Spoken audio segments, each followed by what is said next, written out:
Hey there, it's Michael. Welcome to Whole Again, the show that's here in support of the person you're becoming and your desire to live a meaningful life. And today, as I record this, I'm celebrating an anniversary. Now, at first blush, you might not think this is a happy anniversary, but I do, because I'm still here. After all, none of us are guaranteed tomorrow. You see, 1 year ago this morning, I was waiting for EMS, emergency support, to come rescue me. I was lying on the asphalt. Here I am. Here's a little photo of me. I got clotheslined by an unmarked, low-hanging utility cable that was hanging across the road. And the only words, if that picture could be worth 1,000 words, as they say, the only thing I kept on muttering was, I can't believe this is happening. I can't believe this is happening. And then the language got a little bit spicier as my pain got more intense.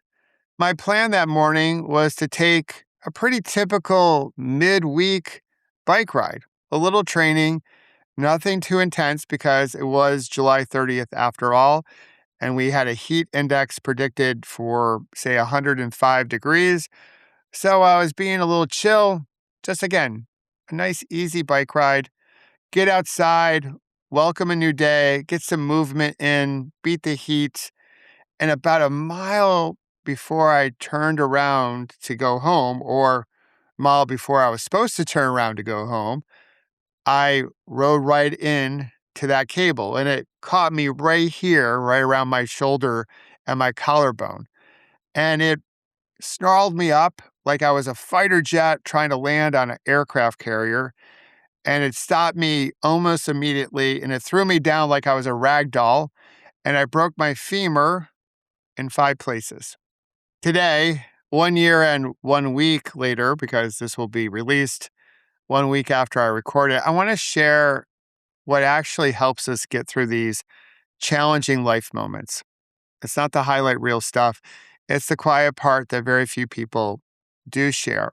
And before we get into that, I want to share something with you that might surprise you. Some studies suggest that 90% of us, yes, 90, will face some type of traumatic event in our lives. Things happen. Life is bumpy as we know it. And this is not being pessimistic because I'm not pessimistic.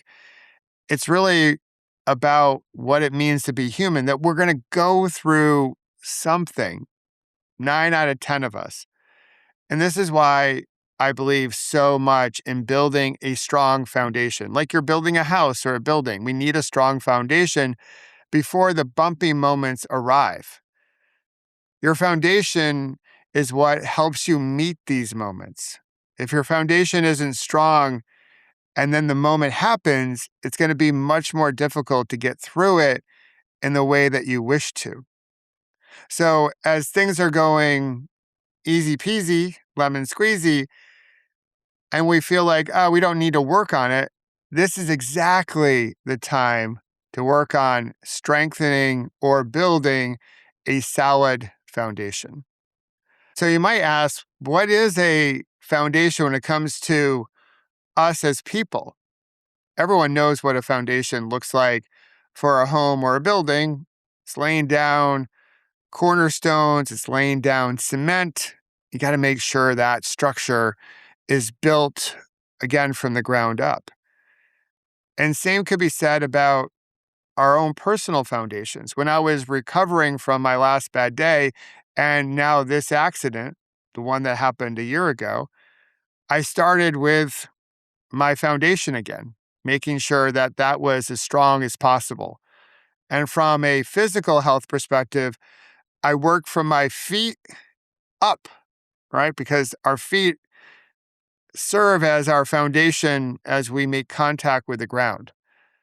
But when we look at our own personal, like inner work foundation, it starts with our first principles, our values, making sure that we show up in alignment to them. It's also about the quality of your peloton. Basically, who's in your community, who's part of your support network. Another cornerstone in our personal foundation, all has to deal with our mental, physical, and nutritional health. All that feeds us.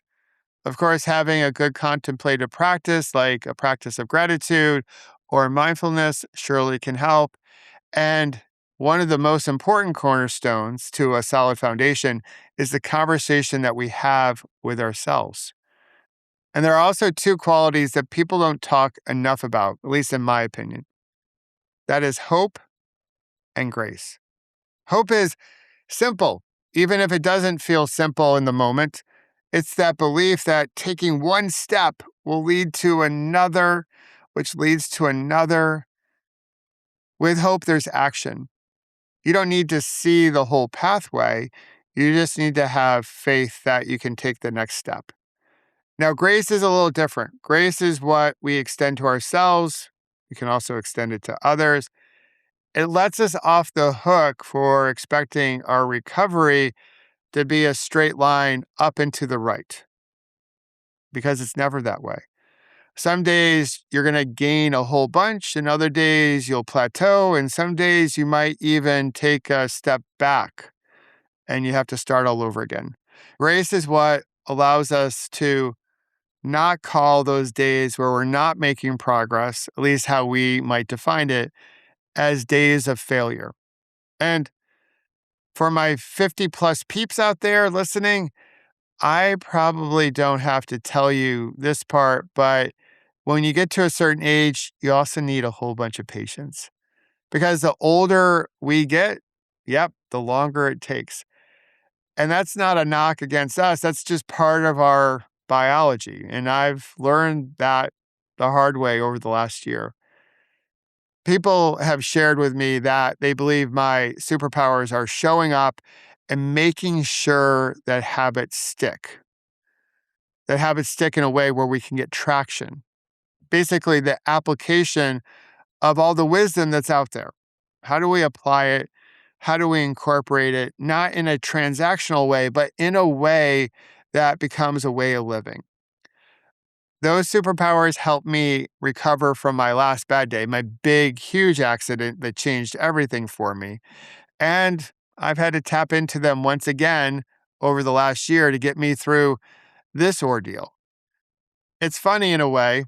I shared that photo I just shared here on the video and a few others with folks online. And as you would imagine, people were like, "Oh my God, are you all right? Like, what's going on?"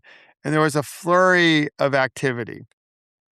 There was a whole bunch of concern and compassion that was extended.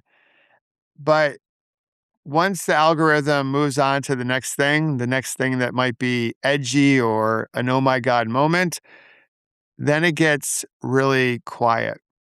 People don't reach out. They don't check in to see how you're doing. And that's the exact moment that the real work begins. Not when people are watching, it's after they stop watching. That's when we need to show up. And I'm happy to share with you that yesterday, less than 1 year, 364 days since the accident, I signed up for my first two events post my accident. I'm going to be pinning a number on, first in August and then to end the season in October. And I'm so pumped that I'm in the position to do so. And it all starts with having a solid foundation. And if you're not going through something right now, this is a perfect opportunity to make sure your foundation is as strong as possible. And if you're going through something right now, you can still take steps to care for your foundation through a contemplative practice by making sure you have the right type of support, aka knowing who should be in your Peloton. And it also means you can show up in alignment to your values while having that type of healthy conversation that I know you can have with yourself. So today, take a step towards making sure your foundation is as strong as possible. Because with that strong foundation, we are better prepared to weather whatever life throws our way.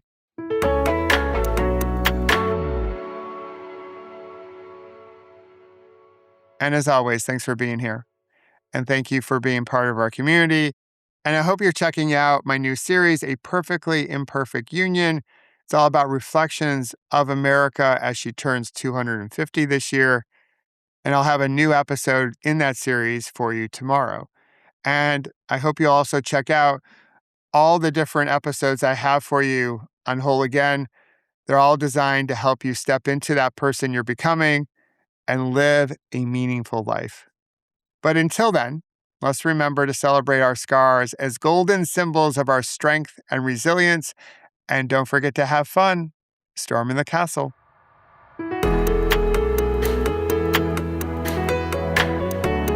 And if you wish to learn more about creating beautiful ripples and how to prevent a bad moment from turning into a bad day, please visit my website, michaelobrienshift.com, and sign up for my newsletter called The Ripple Effect.